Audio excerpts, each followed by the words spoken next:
This is Cricket Weekly with Anokha Ankit. लीजिए जी, नवंबर भी समाप्त। हेलो हाय नमस्कार, मैं हूं अनोखा अंकित और ये है रेडियो उड़ान a flight of life, India's only radio station run by persons with disabilities.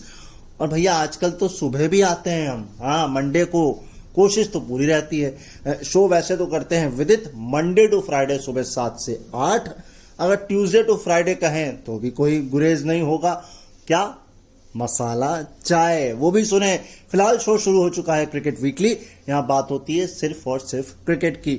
Border Gavaskar trophy आप सुन रहे होंगे, मैं भी मजे में सुन रहा हूँ। ये वर्ल्ड कप खत्म करके उस पर जरूर लौटेंगे।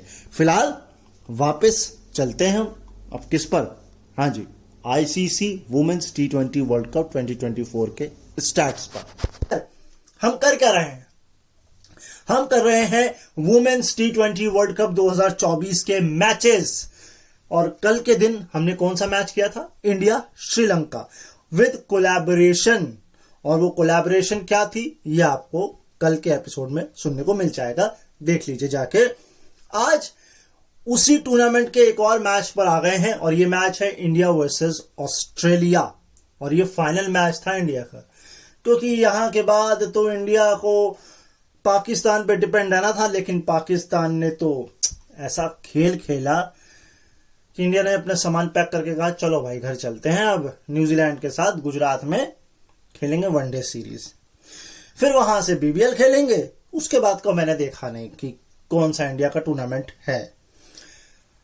तो खैर, कल मैंने एक स्टैट बताया था।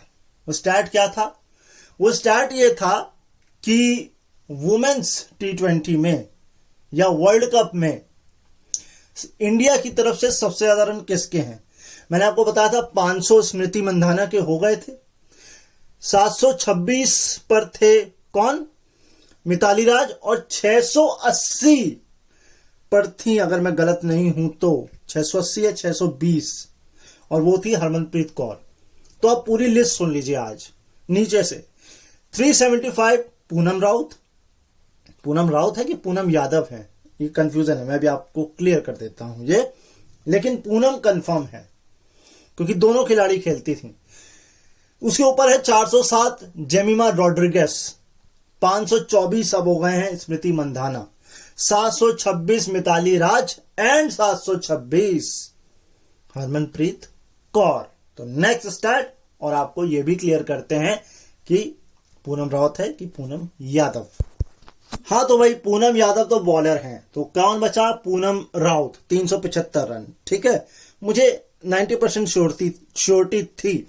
लेकिन अब कंसेक्यूटिव 50 इन इंडिया की तरफ से वर्ल्ड कप T20 में, यानी कि लगातार 50 किस वर्ल्ड कप में किस भारतीय खिलाड़ी ने मारी है वुमेन्स क्रिकेट में? 2 है 2008 में मिताली राज, 23 में 2 है स्मृति मंधाना, 2024 में 2 है हरमनप्रीत कौर। लेकिन सोचिए ना, एक भी बार फाइनल नहीं जीत पाए। चलिए पहुंच तो गए लेकिन जीत नहीं पाए। खैर कोई बात नहीं। 24 में तो हम नहीं पहुंचे फाइनल में, 23 में भी नहीं पहुंचे, 18 का मुझे नहीं आइडिया है क्योंकि उस समय मैं इतना वुमेन्स क्रिकेट पर ध्यान नहीं देता था। मेंस पे देता था, वुमेन्स पे नहीं देता था। और कहीं ना कहीं मैं थोड़ा चुनावों में बिजी था, क्योंकि मैं पॉलिटिकल सटारिस्ट हूं या रह चुका हूं, दोनों आप कह सकते हैं। खैर, 5 T50 जो हैं वो हो चुकी हैं वर्ल्ड कप में हरमनप्रीत की, और उन्होंने बराबरी किसकी कर ली है? मिताली राज की। 550 वर्ल्ड कप में। अच्छा, बड़ा क्रिटिसिज्म हुआ हरमनप्रीत कौर को लेकर के कि भैया उन्होंने हरवा दिया, रन आउट करवा दिए, स्लो खेला, मैच जीत जाते। और मैं तो कहता हूं दो तीन चीजें थी उस मैच में। ये वाला जो मैच था, एक तो लिचफील्ड को जो आउट नहीं दिया गया। मैं आपको इंसिडेंट क्लियर करता हूं। एक्चुअल में बॉलिंग हो रही थी और बॉलिंग में क्या होता है, और इस पर बहस भी बड़ी हुई थी। मामला यह था दरअसल कि बॉल फेंकी गई और लिचफील्ड हो गई स्विच, यानी कि अगर वो राइट हैंडेड, वैसे तो शायद वो लेफ्ट हैंडर है, लेकिन वो लेफ्ट से राइट हो गई और एलबीडब्ल्यू की अपील हो गई। अंपायर ने दे दिया आउट। लेकिन चूंकि रूल ये कहता है कि जैसे ही हाथ से, जब गेंद हाथ में थी और उस समय अगर खिलाड़ी जिस पोजीशन पे होगा तो वो ही माना जाएगा। तो जब जैसे ही बॉल रिलीज हुई और उस समय वो जिस पोजीशन पे थी उस हिसाब से बॉल किस पे पड़ी, लेग स्टंप या ऑफ स्टंप के बाहर थी। अगर मैं सही हूं तो लेग स्टंप के बाहर थी।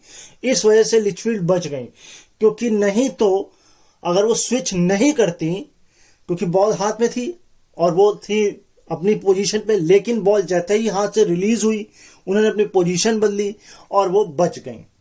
थर्ड अंपायर ने नॉट आउट करार दे दिया। तो ये एक कारण था और इसकी वजह से एक छक्का पड़ा आखिरी गेंद में। हम हारे भी शायद 8 रन से हैं, अगर मैं गलत नहीं हूं तो 8 या 9, इससे ज्यादा नहीं है। ये एक कारण था। 2 कारण, छक्का आखिरी गेंद में, एलबीडब्ल्यू आउट ऑन फील्ड ने दिया, लेकिन थर्ड अंपायर ने नॉट आउट करार दे दिया because of the complicated rules. लेकिन मैं बात ये क्यों कर रहा हूं, क्योंकि हरमनप्रीत कौर पर लांछन लगाए गए, उन पर आरोप लगाए गए, और जो गलत भी नहीं है। अगर मैं आपको बताता हूं, पहली 25 बॉल में उन्होंने 19 रन बनाए 76 की स्ट्राइक रेट से, लेकिन उस समय जरूरत थी। और अगर जो क्रिटिसिज्म हो रहा है तो 22 गेंद में 35 बनाए उन्होंने।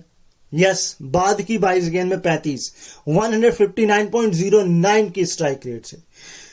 तब आप या तो ये सोच लीजिए कि आपको शुरुआत में तेज खेलना है या बाद में, और कुछ लोग ये भी कह सकते हैं भाई पूरा ही तेज खेलो ना।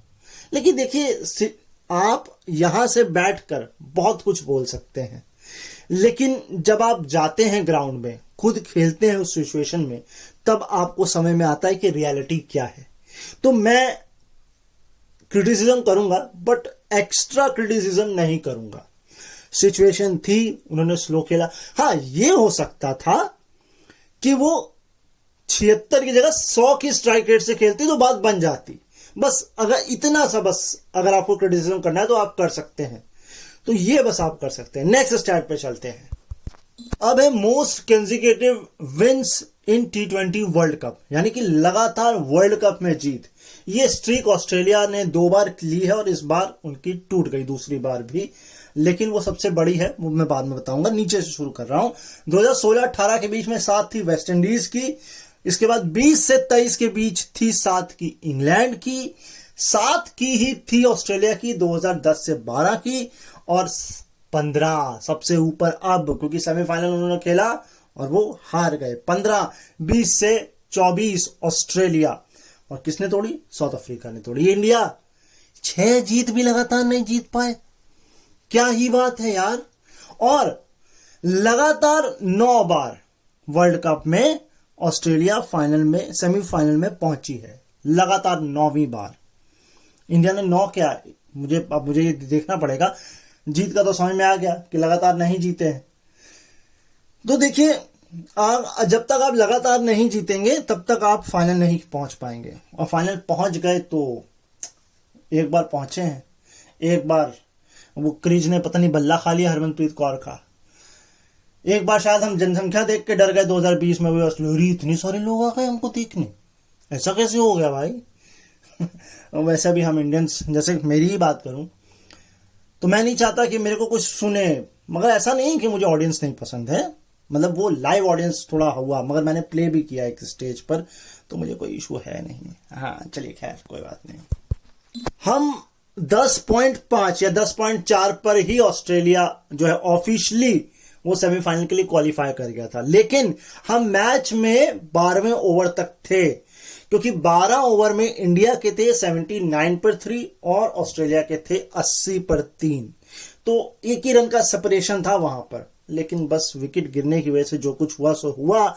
लेकिन इंडियन बॉलर्स को सबसे ज्यादा T20 में किसने आउट किया है? स्मृति मंदाना को नेट साइवर ब्रंट, जो कि इंग्लैंड की है, उन्होंने किया है, और टाइला मैकग्राथ ने किया है शेफाली वर्मा को 5 बार। और यही दोनों हैं जो सबसे ज्यादा बार किसी बॉलर से डरती हैं या आउट होती हैं, क्योंकि और किसी का नाम है ही नहीं, खोजना पड़ेगा।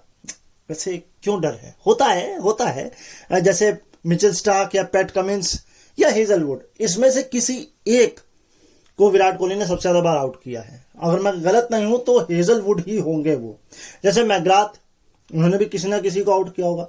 तो खोजिए, कमेंट करके बताइए, मैं आपके नाम से पढ़ूंगा या लोग आपका ही नाम पढ़ लेंगे कि भैया आपको भी थोड़ा बहुत स्टैट पता है ना। तो ऐसा है। चलिए आगे बढ़ते हैं। तो भाई 10.2 ओवर में ये टारगेट चेज करना था ऑस्ट्रेलिया से ऊपर आने के लिए, नहीं हुआ। लेकिन न्यूजीलैंड से ऊपर रहने के लिए 139, भले हार भी जाते तो ये तो कर लिया। अब बचा था पाकिस्तान कि भैया तुम जीत जाओ लेकिन वो हुआ नहीं। खैर, ऑस्ट्रेलिया 150 डिफेंड करते वक्त कब हारा है? एक ही बार हारा है, वो भी 2009 में इंग्लैंड के खिलाफ ओवल में सेमीफाइनल में। सोचिए 150 वो बड़े आराम से डिफेंड कर लेता है। क्यों? क्योंकि अगला जो नंबर है वो यही कहता है कि इंडिया भी ये चेज कर सकता है, या उसने जो हाईएस्ट चेज किया है उससे भी ये 1 रन ज्यादा थे। 150 पिछले साल सेंचुरियन में पाकिस्तान के खिलाफ। पाकिस्तान के खिलाफ, अरे खूब बॉलिंग है उनकी है, लेकिन देखिए डिसरिस्पेक्ट नहीं कर रहा हूं, उनको अपना खेल सुधारना पड़ेगा। और अगर ओवरऑल जीत की बात करूं T20 में, क्योंकि ये जो 150 है ये तो वर्ल्ड कप का रिकॉर्ड है इंडिया का, लेकिन ओवरऑल T20 में इंडिया ने जो हाईएस्ट सक्सेसफुल चेज किया है वो 174 किया है ऑस्ट्रेलिया के खिलाफ, ऑस्ट्रेलिया में मेलबर्न में 2020 में। लेकिन ये वर्ल्ड कप नहीं है, ये बायलैटरल सीरीज है। बायलैटरल और आईसीसी में बस यही फर्क हो जाता है, प्रेशर का, माइंडसेट का, सामने वाली टीम का, आपकी टीम का, ग्राउंड का, सिचुएशंस का, आपके पास परफॉर्मेंस का, प्रेजेंट सिनेरियोस का। और इसका जीता जाता उदाहरण न्यूजीलैंड से ले लीजिए। 10 मैच हारने के बाद लगातार इंग्लैंड से हारी इंग्लैंड में, ऑस्ट्रेलिया से हारी ऑस्ट्रेलिया में, और उसके बाद वर्ल्ड कप जीत गई। तो आपका माइंडसेट वो होना चाहिए, फियरलेस क्रिकेट। यहां तो हम फियर होके खेल रहे हैं। न्यूजीलैंड से बड़े मार्जिन से हार रहे हैं, पाकिस्तान से रो रो के जीत रहे हैं। हाँ, श्रीलंका दिख गई, अरे हम लंका लगा देंगे इनकी। भैया लंका लगा देने से आप नहीं जीतेंगे, आपको हर एक की लंका लगानी पड़ेगी। आपने WPL शुरू किया है, अब यही कहानी मेंस की भी है। भाई हम लोग रोते रह जाते हैं कि जिस साल वर्ल्ड कप हो उस साल IPL ना खेलें, कोई बड़ा टूर्नामेंट हो तो अपने खिलाड़ी को रेस्ट दें। नहीं, पैसा चाहिए भाई। क्रिकेट नहीं, बिजनेस हो चुका है। तो ये जो खिलाड़ी हैं, अभिमन्यु ईश्वरन से लेकर ईशान किशन से लेकर KL राहुल तक, ऋतुराज गायकवाड़, देवदत्त पट्टिकल, ये सब गए हुए हैं ऑस्ट्रेलिया। लेकिन सबकी हालत आपको पता ही है क्या है। पहला मैच भी हारे ऑस्ट्रेलिया ए से अनऑफिशियल, और दूसरा भी लगभग हार ही गए। तो फिर खेलिए, IPL ही खेलिए ना, पैसा कमाइए, इंटरनेशनल बंद कर दीजिए। बायलैटरल सीरीज मुझे सबसे पहले लगता है बंद होनी चाहिए। केवल ICC, जैसे फुटबॉल में होता है ना, वर्ल्ड कप्स, यूरो कप्स और फ्रेंचाइज, वैसे यहां कर दें। खेलें फ्रेंचाइज साल भर और वर्ल्ड कप्स खेलें, उसमें भी फिर देखते हैं क्या होता है ना। चलो जी आगे, नेक्स्ट स्टार्ट। अच्छा, कमाल ये देखिए, जो 2 इंसिडेंट हुए कंट्रोवर्शियल न्यूजीलैंड के खिलाफ, वो भी दीप्ति शर्मा के ओवर में, मतलब ओवर खत्म होते ही लास्ट गेंद पर। और दूसरी कंट्रोवर्सी वो भी दीप्ति शर्मा के ओवर में, जो लिचफील्ड वाली LBW वाली हुई थी वो भी। लेकिन एक स्टैट हाथ लगा है बहुत ही यूनिक। ग्रे हैरिस जानते हैं आप? यस, उनकी एक सिस्टर भी हैं, वो भी क्रिकेट खेलती हैं, वो नहीं जानते होंगे आप। खैर, तो ग्रे हैरिस पहली बार, जब 33 बार वो जब भी उन्होंने 40 प्लस स्कोर किया है, 33 बार उन्होंने 40 प्लस स्कोर किया है, और इतनी सभी बार उनकी स्ट्राइक रेट 120 से ऊपर रहती है। लेकिन इस बार ऐसा हुआ कि उनकी स्ट्राइक रेट मात्र 97.56 थी। लेकिन इससे भी कमाल की बात, 139 प्लेयर्स टोटल, जिनके कम से कम 1000 रन हैं T20 वर्ल्ड कप में, सिर्फ 2 ही खिलाड़ी हैं जिनकी स्ट्राइक रेट 135 से ऊपर है। एक खुद ग्रे हैरिस की 136.04, और दूसरी लॉरा हैरिस जो उनकी सिस्टर हैं, जब खेलती थी कि खेलती हैं ये थोड़ा डाउटफुल है, क्योंकि मैंने नाम नहीं सुना, मैं फर्स्ट टाइम सुन रहा हूं लिटरली। और उनकी स्ट्राइक रेट है 164.34। तो सोच लीजिए आप, कमाल का स्टैट है ना। नेक्स्ट स्टैट, अगला स्टैट कमाल का है। क्यों? क्योंकि ये बात हो रही है रेणुका सिंह ठाकुर की ऑस्ट्रेलिया के खिलाफ T20 में उन्होंने क्या क्या किया है, और इसमें बायलैटरल भी है और मल्टीनेशनल भी है। पहले बायलैटरल का सुन लीजिए। 11 मैच, सिर्फ 4 विकेट, एवरेज 75.25, स्ट्राइक रेट 60 और इकोनॉमी 7.52। कुछ भी अच्छा नहीं, इकोनॉमी ठीक कही जा सकती है, लेकिन मल्टीनेशनल टूर्नामेंट्स जैसे कि आईसीसी टूर्नामेंट्स या कोई और टूर्नामेंट, तो वहां पर 4 मैच में 8 विकेट, एवरेज 13.5 का, स्ट्राइक रेट 12 की और इकोनॉमी 6.75 की। इकोनॉमी फिर भी ये ठीक कही जा सकती है। कुल मिलाकर रेणुका सिंह ठाकुर कहती हैं अब बायलैटरल में हमको कोई फर्क नहीं पड़ता है, लेकिन मल्टीनेशनल में हमें बहुत फर्क पड़ता है, हम वहां अच्छा परफॉर्मेंस देंगे। अगला स्टैट है ऑस्ट्रेलिया वुमेन्स की तरफ से फास्टेस्ट 1000 T20 में इनिंग के हिसाब से। फास्टेस्ट 1000 ओवरऑल है, वर्ल्ड कप का नहीं केवल। तो एशली गार्डनर है सबसे नीचे 49, 40 विलेनी, एलिस विलेनी, 39 है बेथ मूनी, 38 मैग्लैनिंग और 37 टालिया मैकग्राथ। तो ये है आप लोगों के लिए पूरा। इंडिया का भी कुछ बता देते यार, 1000 नहीं पहुंची क्या कोई? चलो खैर कोई बात नहीं। अगला स्टैट, तो सेकंड लास्ट इंसिडेंट एक बताता हूं और फिर लास्ट स्टैट। तो इंसिडेंट ऐसा है, अगर आपको याद होगा तो राधा यादव का इंक्लूजन जो है वो टॉस के बाद हुआ था, क्योंकि आशा शोभना उनके एंकल में चोट लग गई। फिर मैच रेफरी गए ऑस्ट्रेलिया कप्तान के पास, उन्होंने कहा कि भैया ये रिप्लेसमेंट इंडिया चाहती है, और ऑस्ट्रेलिया कप्तान ने कहा अरे ले लो, हम वैसे भी जीत जाएंगे, हमें तुम्हारे किसी भी खिलाड़ी से फर्क नहीं पड़ता है। लेकिन यहां बात सोचने वाली क्या है, वो ये कि हम कहते हैं ऑस्ट्रेलिया एरोगेंट होते हैं, एम्बिशियस होते हैं, रूथलेस होते हैं। ऐसा कुछ नहीं है, वो सिर्फ खेल में है, खेल के बाहर वो बिल्कुल ठीक ठाक है, और ये उन्होंने दिखा दिया। दोनों तरजीब से आप रिसीव करें ना, एक तो एरोगेंस, क्या भैया तुम कोई भी ले लिया, हमको फर्क नहीं पड़ता, और दूसरा क्या ठीक है यार, प्रॉब्लम हो गई है उनको, तो लेट इट बी गो। तो ऐसा है। अब लास्ट स्टैट सुन लीजिए आप, वो ये कि सिंस 2018 से ऑस्ट्रेलिया 2 बार मैच हारा है वर्ल्ड कप में, और दोनों ही बार इंडिया से हारा है। एक प्रोविडेंस में हारा था 2018 में 48 रन से, और फिर सिडनी 2020 में हारा था 17 रन से। और ये मुझे लगता है ये वही 17 है, उसके बाद से लगातार ये जो 15 मैच जीते, और 16वीं जीत उनके हाथ से सेमीफाइनल से साउथ अफ्रीका ने निकाल ली। खैर, तो आज का जो मैच है वो है पाकिस्तान वर्सेस न्यूजीलैंड। मुझे पता है ये मैच आपको दर्द देगा, क्योंकि इस मैच से सबसे ज्यादा उम्मीदें थी, खासकर हमारे भारतीय फैन को, कि पाकिस्तान जीतेगा तो हम पहुंच जाएंगे सेमीफाइनल में। लेकिन ऐसा हो नहीं पाया, क्योंकि पाकिस्तान ने बहुत ही गंदा प्रदर्शन किया है, बैटिंग से, बॉलिंग से नहीं। लेकिन बहुत सारे स्टैट्स हैं इस मैच से जो मैंने कहा आपके साथ शेयर किए जाएं। अब यहां सबसे पहला पॉइंट जो है, ओपिनियन जो है, या जिसे आप स्टैट कह सकते हैं, वो ये है कि अगर आप पूरा थ्रू द न्यूजीलैंड का पावर प्ले देखेंगे तो वो जिगजैग चला है। कैसे, मैं बताता हूं। 50 रन बनाए इंडिया के खिलाफ, विकेट कोई नहीं खोया, बहुत अच्छा पावर प्ले।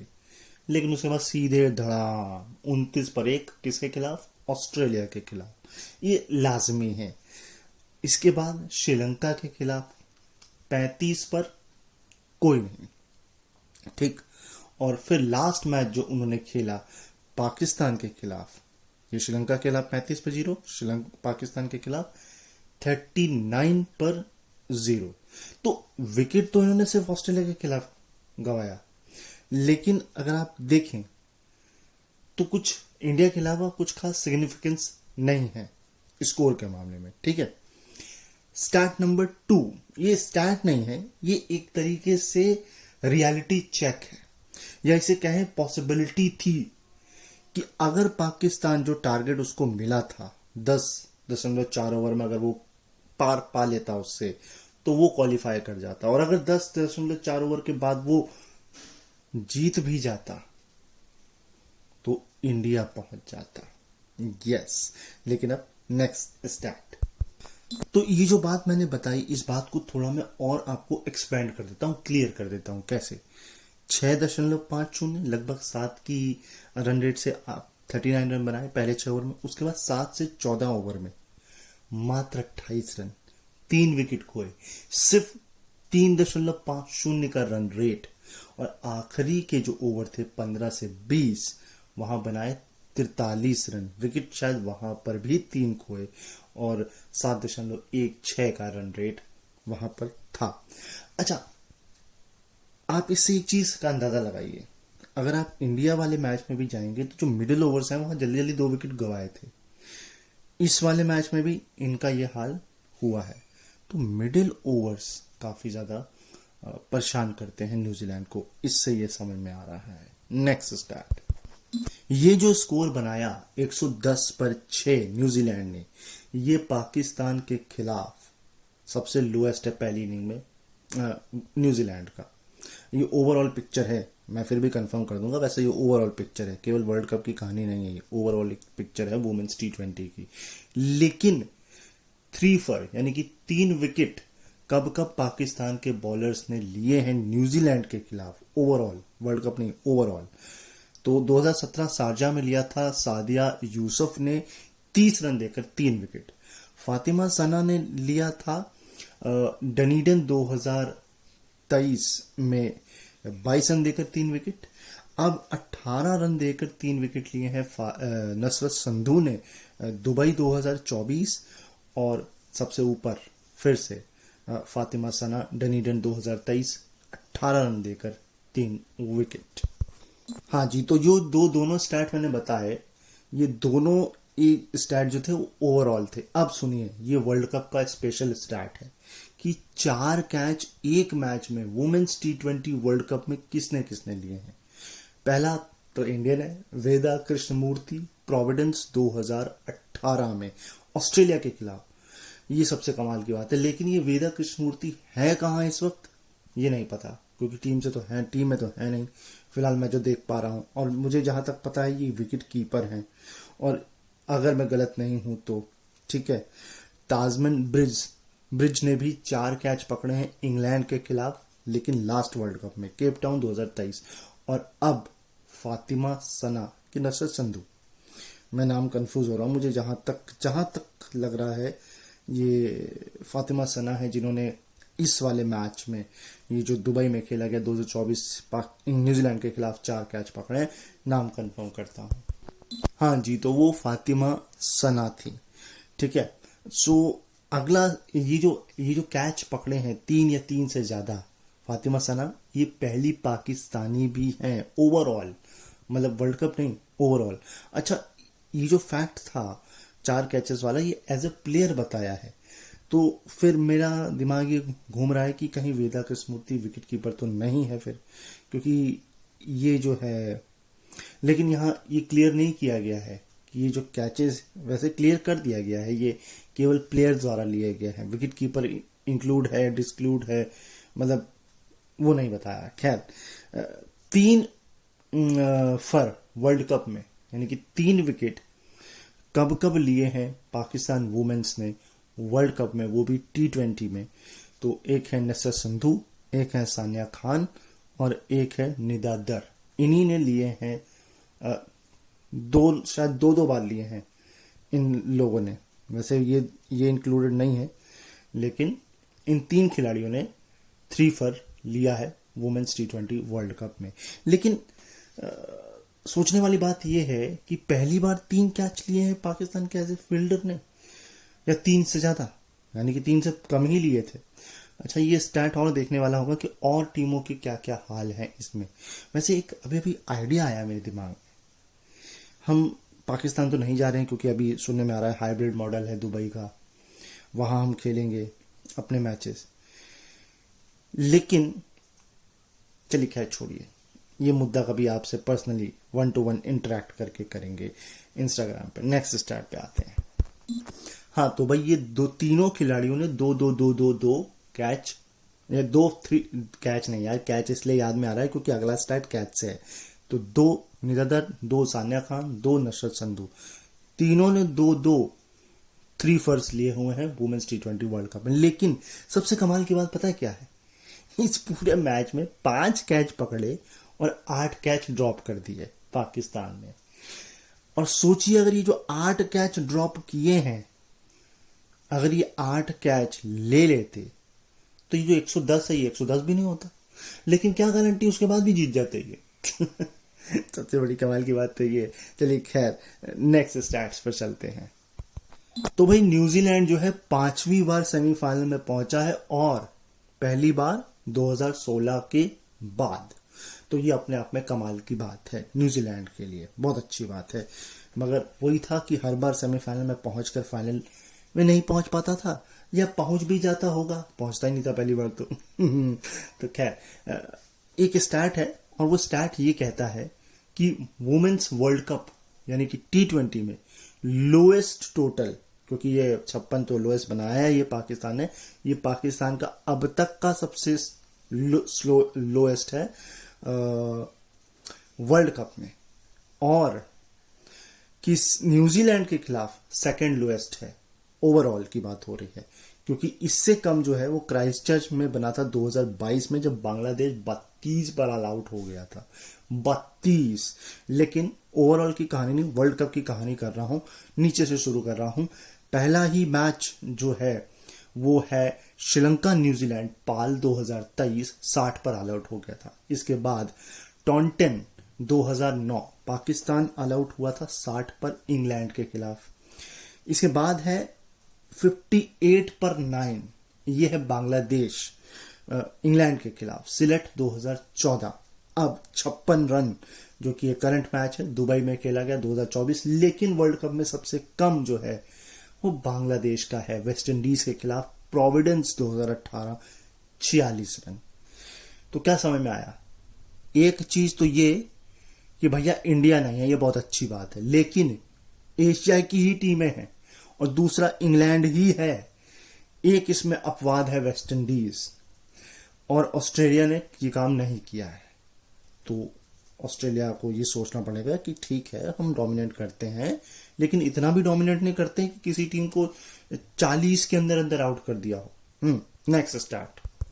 तो भाई आखिरी स्टैट ले लीजिए इस मैच से, क्योंकि मैच की बहुत बड़ा नहीं था तो स्टैट भी ज्यादा नहीं थे, लेकिन स्टैट ये है कि 3 फर कितनी बार न्यूजीलैंड के किसी बॉलर ने वुमेन्स T20 के वर्ल्ड कप मैच में लिया है। वर्ल्ड कप मैच में 4 अब कर लिए हैं एमेलिया कर ने, और 5 इनसे ऊपर हैं ली कैस्पेरिक, नाम अगर सही ले रहा हूं तो ली बिल्कुल कंफर्म है, सरनेम आपका नहीं, मुझे प्रोनाउंस सही हो सकता है, ली कैस्पेरिक 5। इसके अलावा सोफी डिवाइन ने 3 नहीं लिए, ताहू ने 3 नहीं लिए, और अगर लिए भी होंगे तो वर्ल्ड कप में नहीं लिए, या 1-2 होंगे। अगर 1-2 भी थे तो बता देते, मुझे नहीं लगता नहीं लिए होंगे। तो 2 ही खिलाड़ी हैं जिसने 3 फर लिया है वुमेन्स T20 वर्ल्ड कप में। This is cricket weekly with अनोखा अंकित। पैकेट हाथ धो के खोल हम सफर, नहीं तो you might suffer. Hand wash reminder by a hand ambassador Sachin Tendulkar का हाथ, सेवलॉन स्वस्थ इंडिया मिशन। हे गाइस, आप अपने फील्ड में मास्टर हैं, सुपर्ब हैं, टैलेंटेड हैं, लेकिन ये क्या टेक्नोलॉजी के मामले में अब थोड़ा सा पीछे हैं? फिकर नॉट यार, आरजे मीनल है ना। आरजे मीनल के साथ हर हफ्ते टेक सिटी सुनिए और टेक्नोलॉजी की हर बात को जानिए। सुनिए टेक सिटी हर गुरुवार रात 9 बजे से 10 बजे तक, जिसका पुनः प्रसारण होगा हर शुक्रवार शाम 4 बजे से 5 बजे तक, सिर्फ और सिर्फ रेडियो उड़ान पर। तो ना रहेगा आप कोई भी टेक्नोलॉजी से दूर। हर हफ्ते टेक सिटी सुनिए हुजूर, सिर्फ और सिर्फ आरजे मीनल के साथ।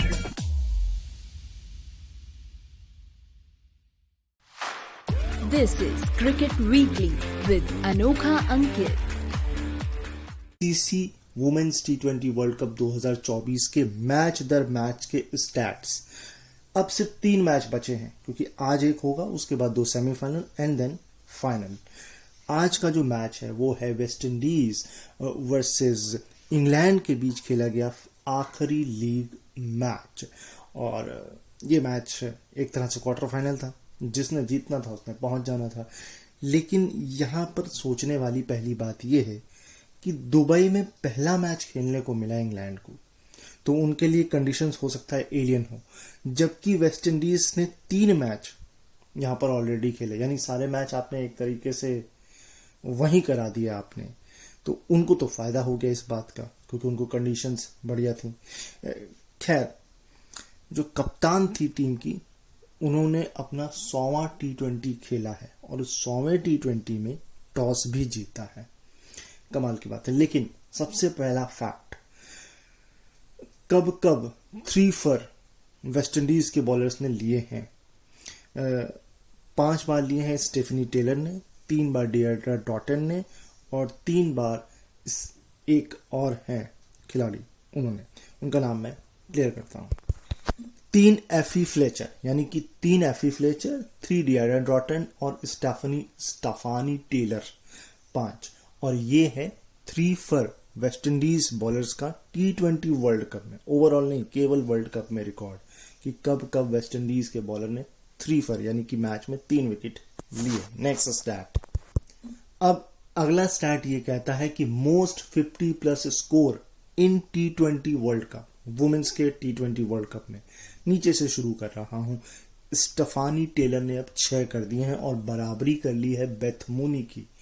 उनसे ऊपर 3 खिलाड़ी हैं, यानी कि 7 के साथ है नेट साइबर ब्रंट, 7 के साथ हैं एलिसा हेली, और 8 के साथ हैं सूजी बेट्स।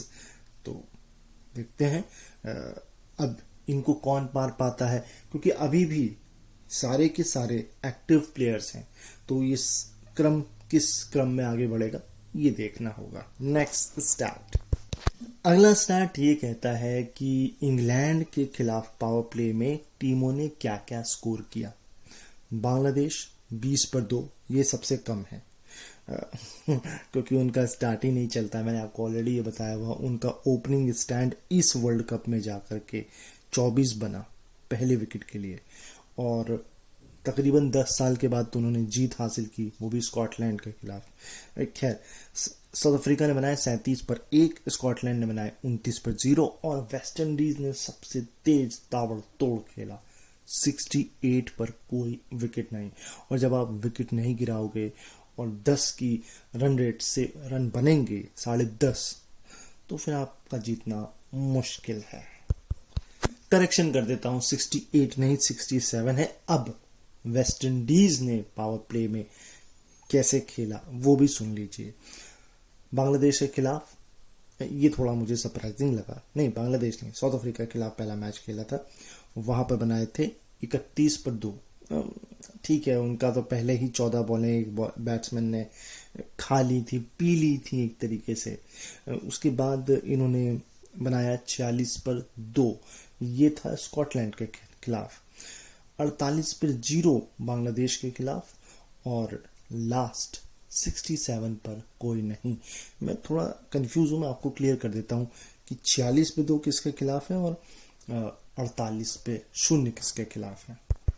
हाँ, तो भाई 46 पर 2 जो है ये है स्कॉटलैंड के खिलाफ, और ये सरप्राइज है। बांग्लादेश के खिलाफ 48, तो या तो स्कॉटलैंड को हल्के में ले लिया वेस्ट इंडीज ने, और या फिर स्कॉटलैंड ने कहा कि भैया ऐसे तो हम नहीं जाने वाले, थोड़ा सा अपना इंप्रेशन तो छोड़ के जाएंगे ही, तो ये भी एक मसला हो सकता है। ये जो 67 रन जो बने हैं ना, इस टूर्नामेंट में पावर प्ले में हाईएस्ट है, क्योंकि इससे पहले जो हाईएस्ट था वो इंग्लैंड ने बनाया था स्कॉटलैंड के खिलाफ इस टूर्नामेंट में, 66 पर कोई नहीं। अब most 50+ score for West Indies की तरफ से T20 वर्ल्ड कप में 4 है हेली मैथ्यूज, और 4 ही है डिएंड्रा डॉटन, एंड 6 है स्टेफानी टेलर। और मैं पढ़ रहा था, जो इनकी एक करिश्मा कोई करके हैं बॉलर है, वो बहुत बढ़िया बॉलिंग कराई, उन्होंने बांग्लादेश के खिलाफ भी बढ़िया बॉलिंग कराई, लेकिन उनको इस मैच में 14वें ओवर पर जाके बॉलिंग दी उन्होंने, पहला ओवर। एंड इसके अलावा डिएंड्रा डॉटन को शायद इस मैच में पहली बार ओवर ओवर दिया है क्या 8वें 9वें ओवर में, ये थोड़ा डाउटफुल है, लेकिन मैं पढ़ रहा था। और मैं आपको ये इसलिए बता रहा हूँ कि गलतियाँ किसी से भी हो सकती हैं, वो कोई भी हो सकता है, मैं आप कोई भी। तो आप अगर उस गलतियों को बताएंगे तो हम सुधारेंगे। कमेंट बॉक्स इसीलिए है। तो अगर कुछ कमी लग रही है इस शो पे, इस पॉडकास्ट में, इस चैनल में, तो आप कमेंट करके बता सकते हैं। अच्छा, इस मैच में 102 रन की पार्टनरशिप भी हुई और ये इंग्लैंड के खिलाफ वेस्ट इंडीज की सबसे बड़ी पार्टनरशिप है वर्ल्ड कप में T20 में, क्योंकि इससे पहले जो थी वो 2014 में सिलेट में आई थी 87 रन की, स्टेफानी टेलर और किसिया ए नाइट। ये नाम तो मैं पहली बार सुन रहा हूँ, किसिया ए नाइट। और अब कहाँ है ये भी नहीं पता, रिटायर हो चुकी हैं कि ड्रॉप कर दी गई हैं, ये सोचने वाली बात है। लेकिन मैंने आपसे बोला था ना, ग्रे हैरिस की एक सिस्टर है लॉरा, और वो खेल रही हैं, जी हाँ जी, एक ही टीम से, और इस BBL में मैंने उनको खेलते हुए सुना भी है। तो ये करेक्शन मैंने आप लोगों के लिए कर दिया। और ये जो 100 रन की पार्टनरशिप हुई है इंग्लैंड वुमेन के खिलाफ, ये किसी भी टीम की वर्ल्ड कप में पहली बार 100 रन की पार्टनरशिप है, क्योंकि इससे पहले जो थी वो 96 थी वुलवार्ड और ब्रिट्स की, जो पिछले साल सेमीफाइनल में आई थी 2023 केप टाउन में हुआ था। अब सोच लीजिए कितनी मजबूत टीम है, इसको हराने के लिए आपको एक्स्ट्रा ऑर्डिनरी परफॉर्मेंस देना पड़ेगा, नहीं तो ये टीम आपको निगल जाएगी। ऐसी है इंग्लैंड टीम। ऑल्दो 2 बार से सेमीफाइनल में, एक बार, और इस बार तो सेमीफाइनल में नहीं पहुंच पाए, थोड़ा लो चल रहा है। और अगर देखा जाए तो लो तो इंग्लैंड वुमेन का, इंग्लैंड मेन का ODI परफॉर्मेंस भी चल रहा है। T20 फिर भी ठीक है। अभी सॉल्ट ने थोड़ा फड़ी मचाई है वेस्ट इंडीज में, 3 सेंचुरी तीनों की तीनों T20 में वेस्ट इंडीज में आई है। चलिए खैर, इस पर कभी फिर चर्चा करेंगे किसी और सीरीज के साथ। अब है कि वेस्ट इंडीज की तरफ से T20 वर्ल्ड कप में हाईएस्ट पार्टनरशिप, तो ये लेटेस्ट है 102 रन की जोसेफ और मैथ्यूज के बीच, और ये हुई है दुबई 2024 में इंग्लैंड के खिलाफ। बास्टर 2010 साउथ अफ्रीका के खिलाफ ये हुई थी शानिन एंड मैं दूसरा नाम भूल रहा हूँ, कंफर्म कर देता हूँ। 118 रन की ये पार्टनरशिप हुई थी, शायद डॉटन थी अगर मैं गलत नहीं हूं तो, हाँ, डिएंडा डॉटन और शानन ये थी। नंबर 1 पर कोलकाता 2016 खिलाफ ऑस्ट्रेलिया फाइनल, और आपको ये परफॉर्मेंस करना पड़ेगा अगर आप फाइनल खेल रहे हैं, वो भी ऑस्ट्रेलिया के साथ। 120 रन की पार्टनरशिप स्टेफानी टेलर और हेली मैथ्यूज के बीच ये पार्टनरशिप हुई थी। और ये तो फिर कमाल की खिलाड़ी है, वेस्ट इंडीज की लेजेंड्स हैं ये, स्टेफानी टेलर और हेली मैथ्यूज और अब डिएंडा डॉटन, ये 3 तो हैं ही, बाकी तो वेस्ट इंडीज मैन हो चाहे वुमेन हो हमेशा कमाल करती हैं। लेकिन बस थोड़ा सा लो चल रहा है, हाई करना पड़ेगा इन्हें अपना काम। ये स्टैट कमाल का है। दरअसल बात ऐसी है कि 50+ स्कोर अपने 100वें मैच में किसने किसने किया है। सबसे पहले सबसे नीचे से शुरू कर रहा हूं। हेली मैथ्यूज अब आ गई हैं दुबई 2024 इंग्लैंड के खिलाफ। इसके ऊपर है 50, और ये किया था 2021 में ऑस्ट्रेलिया के खिलाफ नहीं, इंग्लैंड के खिलाफ सोफी डिवाइन ने 50 ही मारी थी। इसके ऊपर है 2024, ये मैच कब हुआ मुझे नहीं पता, लेकिन हुआ है आयरलैंड वर्सेस जिम्बाब्वे, और आयरलैंड की खिलाड़ी लॉरा डेनेली ने बनाया है 54 रन। लॉरा डेनेली, ठीक। इसके ऊपर है 55 रन, और ये स्कोर हुआ है डैनी वाइट के द्वारा पाकिस्तान के खिलाफ 2019 में। और सबसे ऊपर मैरिजन कैप 75 रन, और ये 2024 में बना है ऑस्ट्रेलिया के खिलाफ। ये मैच भी कब हुआ मुझे नहीं पता, है ना। और मुझे ऐसा लग रहा है ये मुझे पता है, ये सीरीज हुई थी, अफ्रीका गई थी खेलने वर्ल्ड कप के बाद, नहीं वर्ल्ड कप से पहले, मतलब शुरुआत में जब टेस्ट सीरीज खेली थी। टेस्ट सीरीज तो बहुत बेकार गई थी। ये जो 75 बने, ये एकमात्र जो मैच भी जीता था साउथ अफ्रीका ने ऑस्ट्रेलिया में, ऑस्ट्रेलिया को हराया था पहली बार शायद T20 में, ये वही मैच होगा। अगर मैं गलत नहीं हूं तो। नेक्स्ट स्टैट, चलिए कहीं तो हम हैं और ये देखकर अच्छा लग रहा है। और ये स्टैट ये कहता है कि वर्ल्ड कप के सेमीफाइनल में सबसे ज्यादा बार किन किन टीमों ने अपीयरेंस दी है T20 के। 4 पर South Africa, India, 5 New Zealand, 6 England and West Indies and none another then, थोड़ा क्लियर बोले, ऑस्ट्रेलिया। 9। नेक्स्ट, 2018 के बाद पहली बार वेस्ट इंडीज को सेमीफाइनल खेलना नसीब हुआ और उसमें भी वो हार गए न्यूजीलैंड से। मुझे ये लगा था कि ये मैच वेस्ट इंडीज बड़े आराम से जीत सकती, लेकिन न्यूजीलैंड के इरादे इस बार कुछ अलग ही थे।